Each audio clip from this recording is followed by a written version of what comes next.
Hello guys, hope you all are doing good. This is Divya Agarwal from the channel Physicam Academy.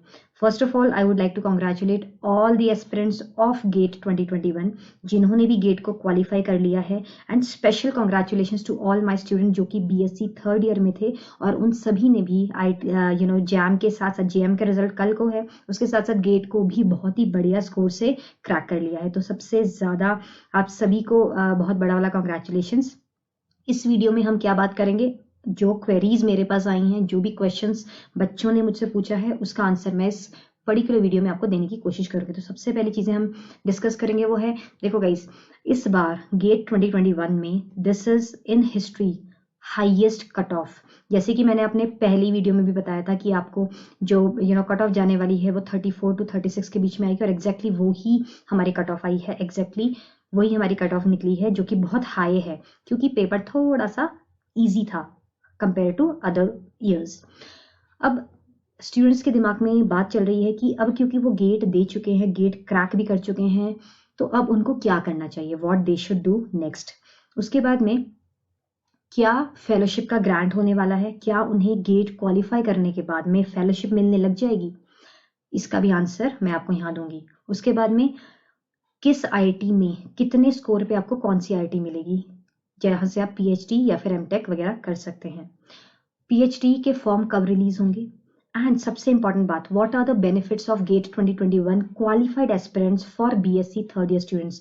जो BSc third year students ने GATE 2021 को crack कर लिया है उनको क्या फायदा मिलेगा गेट को क्रैक करके। तो चलिए स्टार्ट करते हैं। सबसे पहले मैं आपको बता देती हूँ गाइस कि फेलोशिप आपको मिलेगी या नहीं, इस बात के बारे में मैं आपको बता देती हूँ गाइस कि अगर आपने गेट को क्वालिफाई किया है तो गेट को क्वालिफाई करने के बाद में आपको फेलोशिप मिलेगी, ऐसा बिल्कुल भी नहीं है। गेट सिर्फ एक क्वालिफाइंग एग्जाम है। अब इस गेट के थ्रू जब आप किसी IIT में जाते हो PhD करने के लिए, तो जिस IIT में जाते हो वो IIT की कमिटी आपको फेलोशिप प्रोवाइड करती है 31,000 पर मंथ। दैट इज कब, जब आप किसी IIT से PhD करने लगते हो। तो ये दिमाग से बिल्कुल निकाल लो कि हमने क्योंकि गेट क्वालिफाई कर लिया है तो हमें अब फेलोशिप आने लग जाएगी, तो ये बिल्कुल गलत बात है। दूसरी बात, अब हमें क्या करना चाहिए। सो गाइस, आप सभी ने जिन्होंने भी गेट को क्वालिफाई कर लिया है, अब आप अपने स्कोर कार्ड को चेक करें। जैसे कि आपने देखा, देखो मैं आपको बता देती हूँ कि एक स्टूडेंट का एक्चुअली स्कोर कार्ड है, just for the sake of थोड़ा सा कॉन्फिडेंशियल है। तो स्टूडेंट के ये गेट 2021 का हमारा रिजल्ट है, जहाँ पे आप देख सकते हो मार्क्स 58.67 है, क्वालिफाइंग मार्क्स जनरल के लिए 36.2 था, OBC के लिए 32 था एंड SC ST के लिए 24 था। तो हाईएस्ट है, मतलब 36 हाईएस्ट स्कोर है।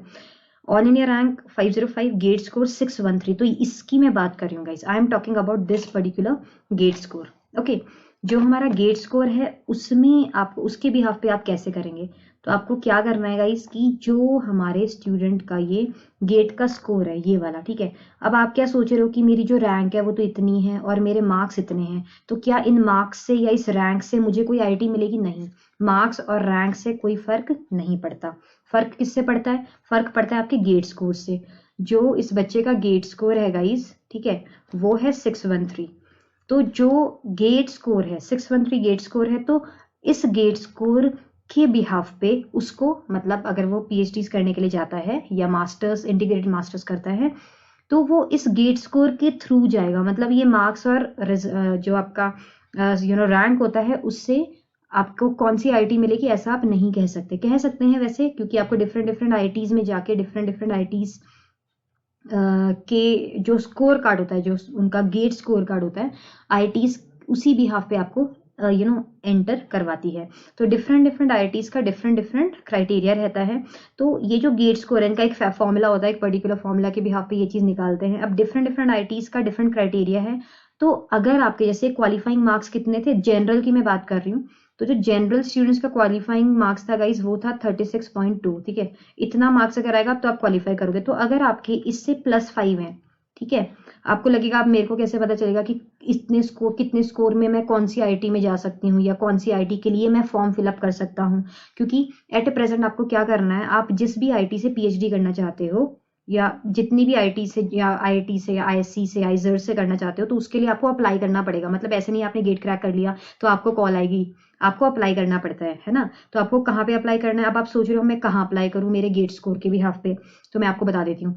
अगर आपके क्वालिफाइंग मार्क्स हमारे कितने हैं 36.2 हैं, ठीक है, जनरल के लिए। अब इसमें मेरे +5 से लेके +10 तक का मैं एवरेज ले रही हूँ, तो मतलब अगर मेरे 40+ मार्क्स आ गए हैं ना, तो मैं ऑलमोस्ट ऑल आईआईटीज में अप्लाई, मतलब जिन जिन में आप सारी आईआईटीज की वेबसाइट पे जाके चेक कर सकते हो कि लास्ट ईयर की उनकी क्या कट ऑफ गई थी, इंडिविजुअल आईआईटी की कट ऑफ क्या गई थी, उसमें जाके आप देख सकते हैं कि आपके जो मार्क्स आए हैं उसके भी यहाँ पे आप कौन सी आईआईटी के लिए अप्लाई कर सकते हो। बट फिर भी अगर आपके 5 से 7 मार्क्स आपके ज्यादा आ जाते हैं, 5 to 10, 5 to 7, अगर इंडिविजुअल गेट स्कोर से आ जाते हैं, मतलब ये मार्क्स जो आपके क्वालिफाइंग मार्क्स है उससे इतने ज्यादा आ जाते हैं, तो you are eligible to get 400+ in GATE score. Okay, and ये जो 400 to 450 होती है ना गाइस, इतना अगर आपका गेट स्कोर हो जाता है तो फिर आप आईआईटीज में, जो भी आईआईटीज आपको चाहिए आप उनके लिए अप्लाई कर सकते हो। You can apply for PhDs for that particular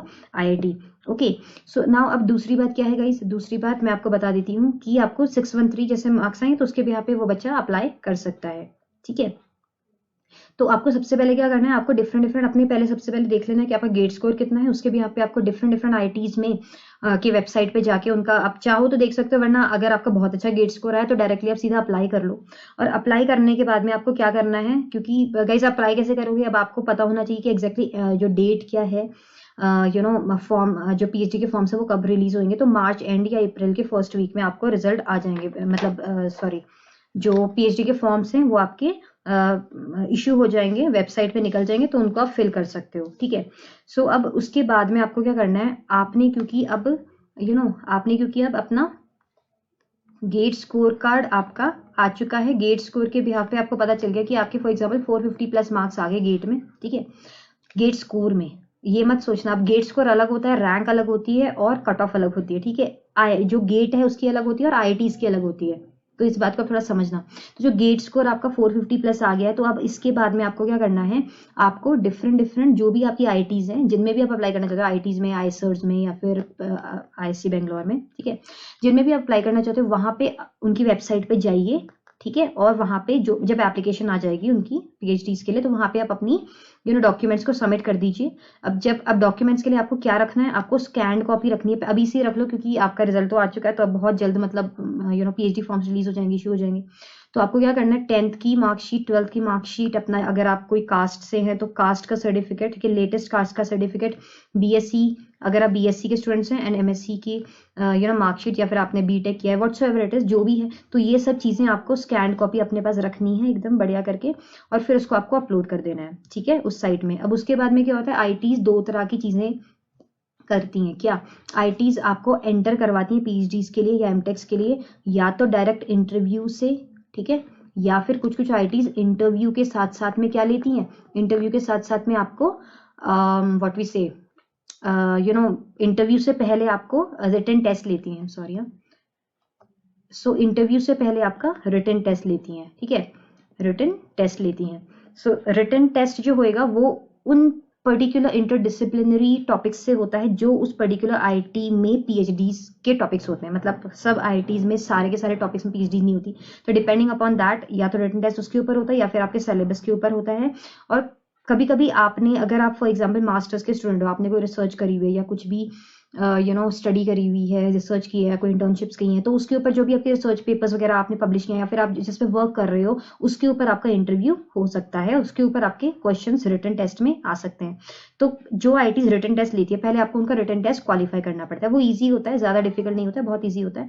जब आप इस रिटन टेस्ट को क्वालिफाई कर लोगे उसके बाद में आपको इंटरव्यू के लिए बुला दिया जाएगा। और कुछ आईआईटीज ऐसी होती है जो कि सीधा इंटरव्यू के लिए आपको कॉल करती है, सीधा इंटरव्यू होता है और बस। अब इंटरव्यू में क्या पूछा जाता है, इंटरव्यू में 2 चीजें होती हैं, एक तो सबसे पहले आपके सब्जेक्ट की बेसिक नॉलेज, ठीक है, basic knowledge of your subject पूछी जाएगी, और दूसरा आपका कॉमन सेंस। कॉमन सेंस मतलब बेसिक फंडामेंटल्स, आप कितने अवेयर हो, आप कितने ऑनेस्ट हो, ठीक है, आपका क्या एटीट्यूड है, वो सब चीजें चेक होती हैं। हाउ इज योर एटीट्यूड, आपका सब्जेक्ट कितना आपको याद है, ये इतना मैटर नहीं करता, सब्जेक्ट पे कमांड, आपका कॉन्फिडेंस और कितनी आप ऑनेस्टी एंड लॉयलिटी से आंसर देते हो, ये सब चीजें मायने रखती हैं। उसके बाद में आपको एंट्री दे दी जाती है।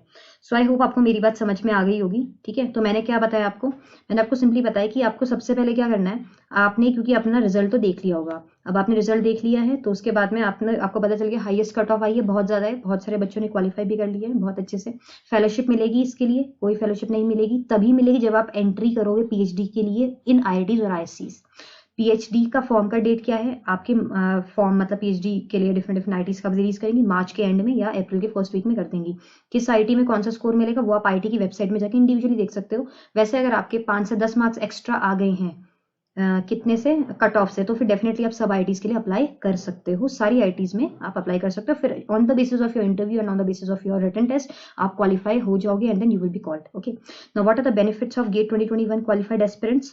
ये सबसे इंपॉर्टेंट बात है। What are the benefits of GATE 2021 qualified aspirants for BSc third year students? तो guys BSc third year student, जैसे ये वाला जो रिजल्ट है ये बीएससी थर्ड ईयर के स्टूडेंट का ही है जिसकी रैंक 505 है।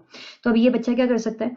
He can go for masters और he can go for masters in along with integrated PhD. मतलब इंडिविजुअल पीएचडी पे तो नहीं जा सकता क्योंकि उसने एमएससी नहीं किया हुआ है। तो वो बच्चा क्या कर सकता है? मास्टर्स इंटीग्रेटेड पीएचडीज कर सकता है एंड वो भी टॉप इंस्टीट्यूट से, और वहां पे ये अपने गेट स्कोर कार्ड को एज एन एक्सटेंशन ले सकता है that he is a student. मतलब जैसे कल उसका जैम का रिजल्ट आ जाएगा तो जैम का रिजल्ट आ जाएगा that is again is a topper over there, तो वो और ये दोनों मिला के अल्टीमेटली ही will get a very good IIT. Definitely if he's dreaming for IIT Bombay then he will get। and बाकी जो भी स्टूडेंट्स हैं जिनको कोई क्वेरी है वो जरूर मुझसे कमेंट सेक्शन में पूछ लें। ओके एंड बस आपको अब क्या करना है, अपने इंटरव्यू के लिए प्रिपेयर करें। सबसे पहले तो अपनी स्कैन कॉपी रख लें 10th की 12th की बीएससी मास्टर्स की, अपनी कास्ट सर्टिफिकेट वगैरह। इंटरव्यू के लिए थोड़ी बहुत प्रिपरेशन करने लग जाएं। अगर आप एमएससी के बाद गेट क्वालिफाई किए हैं तो फिर you have to prepare yourself for interview, you have to prepare yourself for written exam, you have to prepare yourself with the stuff, और आपको रेगुलरली साइट्स पे जाके चेक करते रहना है। ठीक है गाइस, तो ये सब चीजें हैं। सो आई होप आपको मेरी बात समझ में आ गई होगी एंड बाकी बस कुछ नहीं था और बताने के लिए। ठीक है, तो बीएससी के स्टूडेंट्स को यही फायदा है इसमें कि वो गेट क्वालिफाई करने के बाद में उनको एक प्लस मार्क मिल जाएगा एक अच्छी आईआईटी में एंटर होने के लिए। बिकॉज बहुत ही बड़ी बात है कि जो बीएससी का थर्ड ईयर का बच्चा है वो गेट 21 को क्रैक कर रहा है with a very good rank. So thank you so much for joining with me, for tuning with me. कोई भी अपडेट्स अपकमिंग आएंगे वो मैं जरूर आपके साथ शेयर करूंगी। तो ऐसी अपडेट्स रेगुलर पाने के लिए इस चैनल को करें आप सब्सक्राइब, लाइक एंड शेयर अपने फ्रेंड्स के साथ में। Till then happy learning, bye bye. This is Divya Agarwal, take care, see या।